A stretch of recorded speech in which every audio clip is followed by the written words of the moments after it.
Bismillahirrahmanirrahim. Assalamualaikum warahmatullahi wabarakatuh. Selamat pagi, salam sejahtera bagi kita semuanya. Om Swastiastu, Namo Buddhaya, salam kebajikan. Yang saya hormati Bapak Wakil Presiden, para Menko, para Menteri, yang saya hormati seluruh ketua dan pimpinan lembaga yang hadir, yang tidak bisa saya sebut satu persatu. Bapak Ibu sekalian yang saya hormati,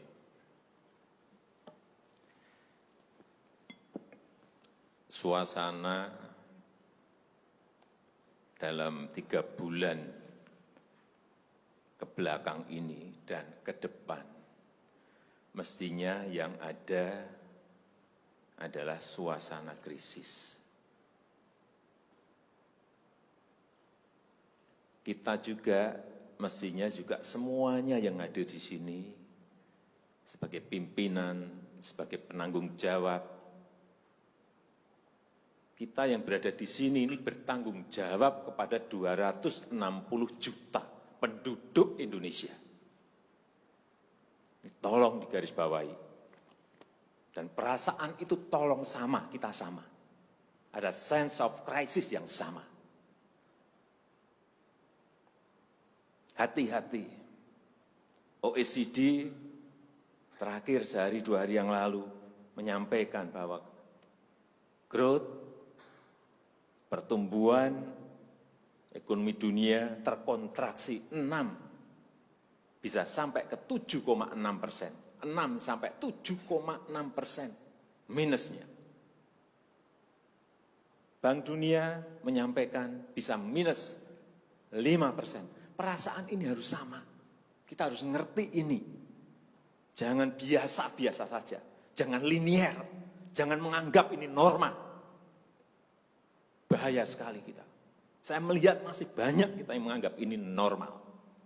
Nah, kalau saya lihat Bapak, Ibu, dan saudara-saudara masih ada yang melihat ini sebagai sebuah masih normal, berbahaya sekali. Kerja masih biasa-biasa saja. Ini kerjanya memang harus ekstra luar biasa, extraordinary. Perasaan ini tolong sama. Kita harus sama perasaannya, kalau ada yang berbeda satu saja sudah berbahaya. Jadi, tindakan-tindakan kita, keputusan-keputusan kita, kebijakan-kebijakan kita, suasana adalah harus suasana krisis.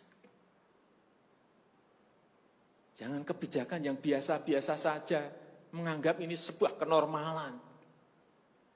Apa-apaan ini? Mestinya suasana itu ada semuanya. Jangan memakai hal-hal yang standar pada suasana krisis. Manajemen krisis sudah berbeda semuanya mestinya. Kalau perlu kebijakan perpu, ya perpu saya keluarkan. Kalau perlu perpres saya keluarkan. Kalau saudara-saudara punya peraturan menteri keuangan, keluarkan untuk menangani negara, tanggung jawab kita kepada 267 juta rakyat kita.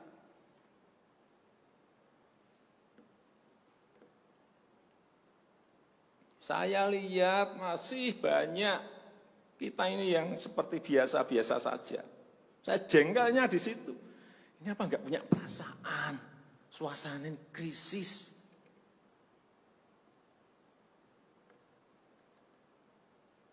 Yang kedua, saya peringatkan belanja-belanja di kementerian. Saya lihat laporan masih biasa-biasa saja. Segera keluarkan belanja itu secepat-cepatnya karena uang beredar akan semakin banyak. Konsumsi masyarakat nanti akan naik. Jadi belanja-belanja kementerian tolong dipercepat. Sekali lagi, jangan menganggap ini biasa-biasa saja. Percepat, kalau ada hambatan, keluarkan peraturan menterinya agar cepat. Kalau perlu perpres, keluarkan perpresnya. Untuk pemulihan ekonomi nasional, misalnya saya berikan contoh. Bidang kesehatan. Itu dianggarkan 75 triliun 75 triliun. Baru keluar 1,53% coba. Uang beredar di masyarakat kerem ke situ semua. Segera itu dikeluarkan dengan penggunaan-penggunaan yang tepat sasaran sehingga men-trigger ekonomi. Pembayaran tunjangan untuk dokter spesialis, untuk tenaga medis segera keluarkan. Belanja-belanja untuk peralatan segera keluarkan. Ini sudah disediakan 70-an triliun seperti itu. Bansos yang ditunggu masyarakat, segera keluarkan. Kalau ada masalah, lakukan tindakan-tindakan lapangan.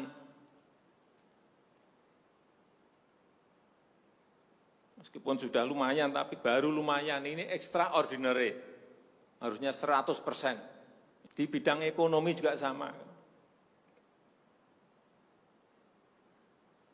Segera stimulus ekonomi bisa masuk ke usaha kecil, usaha mikro.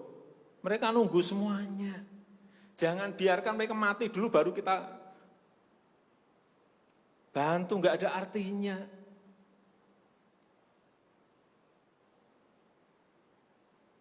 Berbahaya sekali kalau perasaan kita seperti nggak ada apa-apa. Berbahaya sekali. Usaha mikro, usaha kecil, usaha menengah, usaha gede, perbankan, semuanya yang berkaitan dengan ekonomi manufaktur, industri, terutama yang padat karya, beri prioritas pada mereka supaya enggak ada PHK. Jangan sudah PHK gede-gedean, duit rupiah pun belum masuk ke stimulus ekonomi kita. Hanya gara-gara urusan peraturan. Ini extraordinary. Saya harus ngomong apa adanya, nggak ada progres. Yang signifikan nggak ada.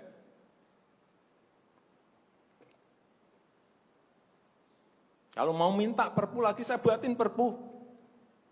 Kalau saudara belum cukup, asal untuk rakyat, asal untuk negara. Saya pertaruhkan reputasi politik saya.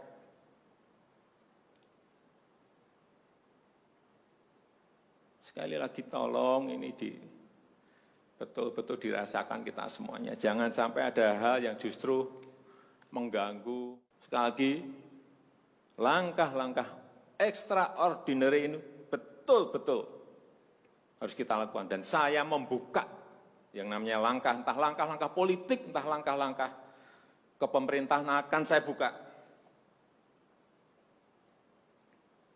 Langkah apapun yang extraordinary akan saya lakukan. Untuk 267 juta rakyat kita, untuk negara. Bisa aja membubarkan lembaga, bisa aja reshuffle, udah kepikiran kemana-mana saya. Entah buat perpu yang lebih penting lagi, kalau memang diperlukan, karena memang suasana ini harus ada. Kalau suasana ini tidak, Bapak Ibu tidak merasakan itu, sudah. Artinya tindakan-tindakan yang extraordinary keras akan saya lakukan. Saya rasa itu yang bisa saya sampaikan pada kesempatan yang baik ini. Saya betul-betul minta pada Bapak Ibu dan saudara-saudara sekalian, mengerti, memahami apa yang tadi saya sampaikan. Kerja keras dalam suasana seperti ini sangat diperlukan. Kecepatan dalam suasana seperti ini sangat diperlukan. Tindakan-tindakan di luar standar saat ini sangat diperlukan dalam manajemen krisis. Sekali lagi, kalau payung hukum masih diperlukan, saya akan siapkan. Saya rasa itu yang bisa saya sampaikan. Terima kasih. Assalamualaikum warahmatullahi wabarakatuh.